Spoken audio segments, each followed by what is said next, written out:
mandated responsibility of our federal government. Outrageous. Our local politicians aren't any better. Somehow, they didn't know what the town supervisor was doing with our money. Our local government increased our property taxes by 23 to 30% and gave us a beach parking fee. How can we continue to live here and afford to live here with such onerous parking fees and taxes? The governments have overstepped their boundaries, and when they abuse the system, it is the people's right and duty to throw off such government and provide new safeguards for our future security. Thomas Jefferson once said, "All tyranny needs to gain a foothold is for people of good conscience to remain silent." It is time to have the courage and speak out. Your voice and your vote is your weapon. Exercise it.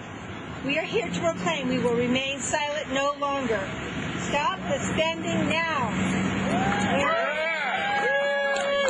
Hi, do you realize that you are one of 2,000 cities across this great nation doing exactly what we are doing today? We are not the silent majority. Both my father and my father-in-law served this beautiful country for a combined total of over 50 years. And they taught me to appreciate the miracle that is the United States of America. I love this country, and I, for one, am sick and tired of watching it go to the dogs. Right. Well, I have a message for them. We are not a silent majority. We will not be a silent majority anymore. We are ticked off or teed off, if I've seen some of these signs, at government leaders who are taxing us to pay for their stupid mistakes. I'll tell you exactly what the government plans are. If it moves, tax it. If it breeds, tax it. If it works for prosperity, tax it. If it wants a right to free beaches, tax it. Well, I'll tell you what the government didn't plan. The government didn't plan on us. What happened to our country? All we hear about now is the lack of patriotism in America. Well, I don't know about you, but I, for one, want to see the spirit of America rekindled. And that is, ask not what your country can do for you, ask what you can do for your country. We are entitled to nothing we don't earn. You should know that. You're New Yorkers. The government thinks that they know how our work ethic works better than we do. Do they? No. They think they know how to handle our money better than we do. Do they? No. They think they know how to handle our property, our families, our right to work for what we get better than we do. Do they? No. Are we going to sit by and let them take away our liberty? No. In 1773, the first Boston Tea Party happened, and that started the first American Revolution. Well, I think that today will help start the second. When you go home, write to your legislators, your congressmen, the House of Representatives that represent New York, write to your local leaders and let them know how you feel. They won't sit by. Why? Because we are the boss. They work for us. Thank you. We've had free beaches here for about 3.5 centuries, and hopefully in short order they will return to be free beaches. This little mucking around now is not as, shall we say, short term. Then we've got the other situation that some of us here are involved with, and that's government wrecking the fishing industry. They have pretty much wrecked us. Uncle Joseph and his crowd put me out of business. I fought him for 12 years. There's a sign here, learn the Constitution. What I found out in my fish case, nobody good in government gives a good rat's rear about our Constitution. Nobody seems to care. The latest situation in our fisheries, they've got some new state outfit that's going to save the oceans and the Great Lakes.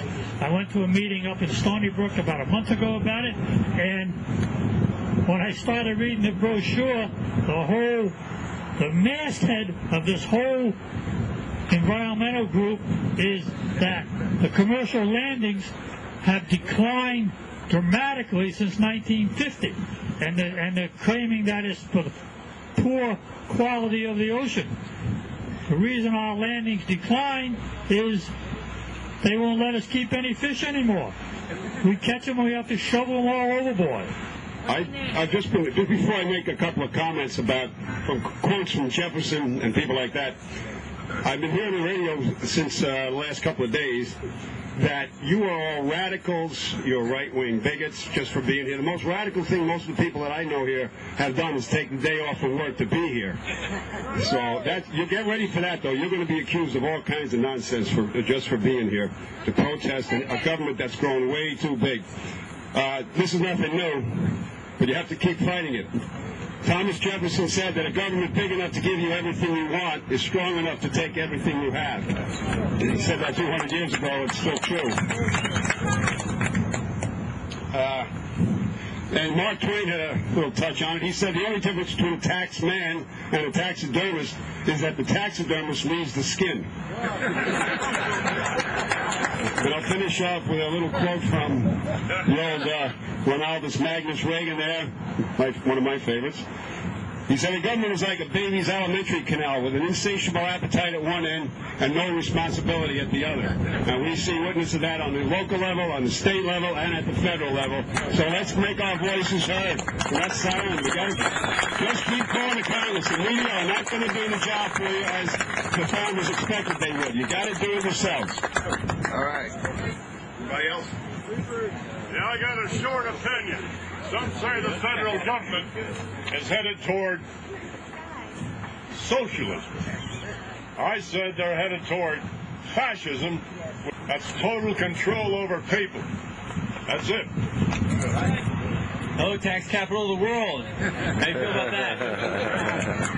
Man, they really don't like you, do you? Do they? They don't like us. Okay. Here's what I want to do. I want to go through a few headlines of things that are going on today, and you tell me how you feel about them. First, from Bloomberg, Fed's flood of money may leave democracy needing bailout. How do you feel about that? From LA Times, California road project, $75 million to pave 3 miles. CNS News, bankruptcies surge despite law meant to curb them. Wait, did your taxpayers' money pay for that? My great-grandchildren spent. That's right. AP News, Ohio wants $75 million for a highway study. Not the bill, a highway study. What the heck is that? There's one more that is my favorite, and it really should mark every person here, considering we're all New Yorkers. Wall Street Journal, states are raising taxes despite the stimulus. New York is number 1. Surprise. Now, what is it that we need to do? Do we need to revolt with guns? No. For one thing, it's too much of a mess, and we're not that far at this point. Do we contact our congressmen? Yes. We contact our senators? Yes. Local advisors and everything? Yes. Now, some people like to say that a vote doesn't count. Just one single vote. Well, as you know, from this year, we've seen so much more happen with one vote than ever before. This is not the change that I voted for, and next time, it will be. Thank you. I read something very disturbing in the papers last week, and now they even want to tax our homes. If anyone in this crowd rents their homes, they now want to put a permit on it. Don't allow it, fight it, go to the meetings, and let's get control of our town back. Thank you.